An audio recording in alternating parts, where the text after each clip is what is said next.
else.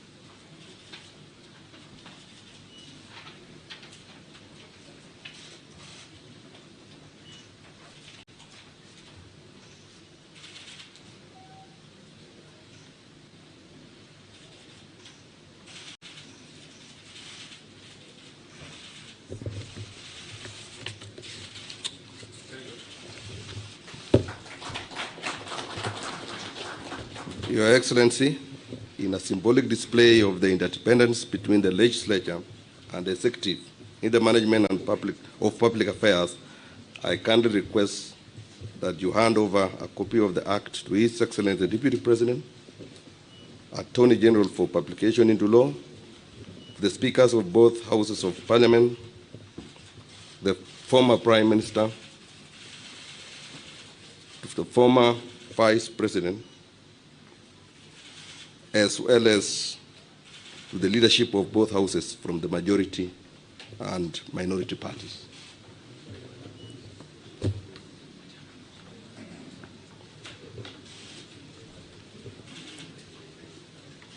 Your Excellency, you will open.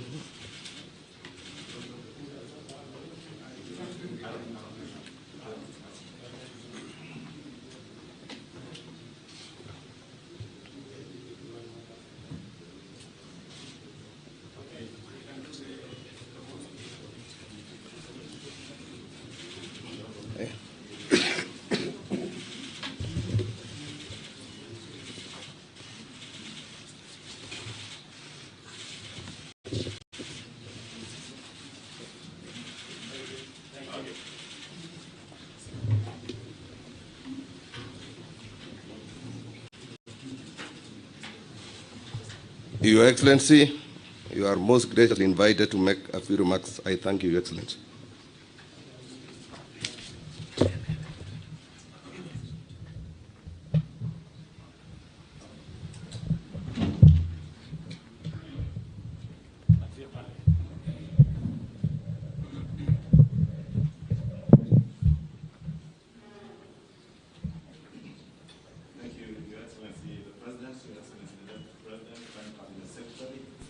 Your Excellency is the former Prime Minister and our former Vice President, all distinguished guests, including our honorable speakers. Your Excellency, your assent to the Iebc Amendment Bill, being the first of the National Dialogue Committee report bills, one of the 9 bills, Your Excellency, marks the beginning of a very important process to our country in the reconstitution of a new Iebc Commission. Your Excellency, let me take this opportunity to assure you and the country that all the other 8 bills that emanated from the NADCO report are in process in both houses. We had divided the bills between the 2 houses of Parliament, and I want to give all of you assurances of both houses that we shall expedite in the processing of these bills with top priority. Your Excellency, in conclusion, let me just say that this assent of this bill not only marks a hallmark in our nation's endeavor to reconstitute a new IEBC, but also buttresses the importance of dialogue in our country, because these bills have emanated from a process where we all came together as a country to dialogue, and through dialogue we've been able to surmount most of the challenges that faced our country at the time we came together as NADCO. And I am certain, Your Excellency, even now and moving forward, this signifies that new move that through dialogue we can talk to each other and be able to surmount all the challenges that bedevil our country. With those few remarks, Your Excellency, allow me to invite my co-chair, our former Vice President, who co-chaired with me the NADCO process, to give his brief remarks.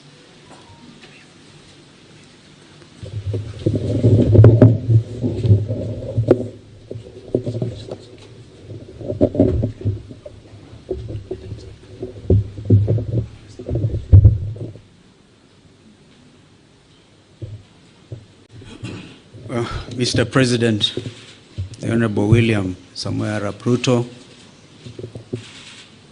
Prime Minister Raila Odinga, both co-principals of the NADCO process. Ladies and gentlemen, I didn't find it easy to come in here this morning for various reasons, one of which was the barricading of the route to KICC. But I must thank the organizers for having brought it to KICC, because if it was a State House, Mr. President, it would even have been a little harder. The reason is simple. Our country is at a crossroads.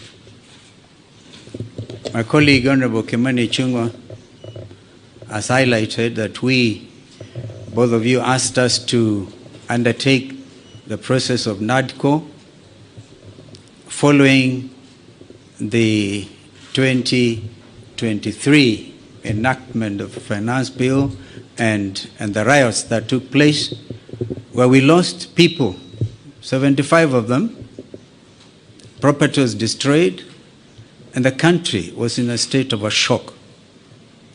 We undertook that responsibility with gusto, and we are very open-minded.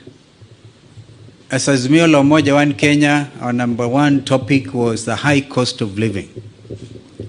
But Kimani and the team on Kenya Kwanza convinced us that it was the government responsibility and the opposition had nothing to do with discussing the high cost of living.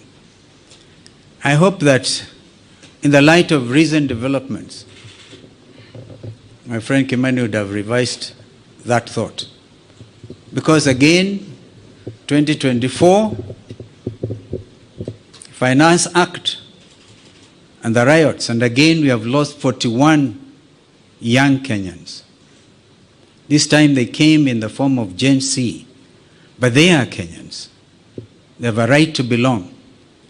In fact, they are carrying the national flags. They have done it better than we did when some of us nearly got killed. Mr. President, I want to urge that we look at our country afresh. There's no way we can wish away the Gen Z revolution. And if we were to begin to be honest with ourselves, perhaps we need now to go back to Bomas, because during the presentations, Kimani and Cheruiyot may remember, and Wandai was deputizing me, that a lot of Kenyans wanted us to open this space. The space has been opened by Gen Z. I wish we had moved with speed. It has taken inordinate delay to get to where we are today, to get the first product out of NADCO. And I'm not so sure, my friend Kimani, whether it is expected of us to even fast track the other 8. They have to be juxtaposed by the reality of the country and this new revolt. If we are not careful, all of us will get thrown out by the Gen Zs, because they say we have come of age. You say that we are leaders of tomorrow, we are leaders now. We can't wish them away. Therefore, I want to urge that we now look at the whole thing. For example, we have now set up the process of nominating new commissioners.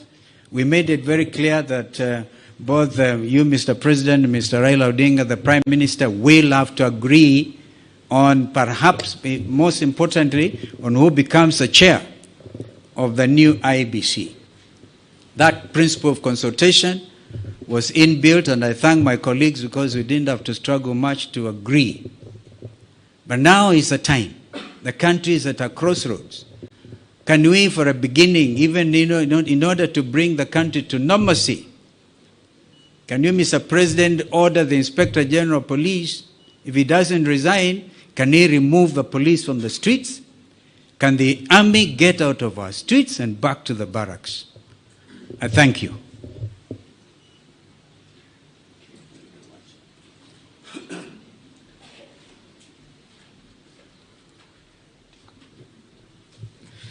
Thank you, Your Excellency, former Vice President.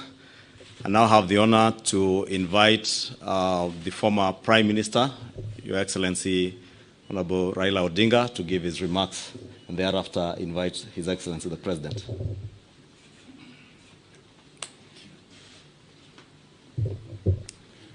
Your Excellency, my brother President William Samoei Ruto, all distinguished ladies and gentlemen who are here this morning, we have come here today for a very solemn occasion.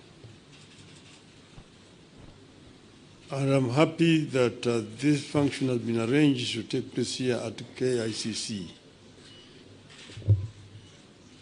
As my colleague Stephen Kalonzo Musyoka said, we are at a crossroads as a country. And times like this requires leadership, the country to move forward. What we are doing today is a culmination of a process that began sometime last year when President Olusegun Obasanjo came to mediate and the conflict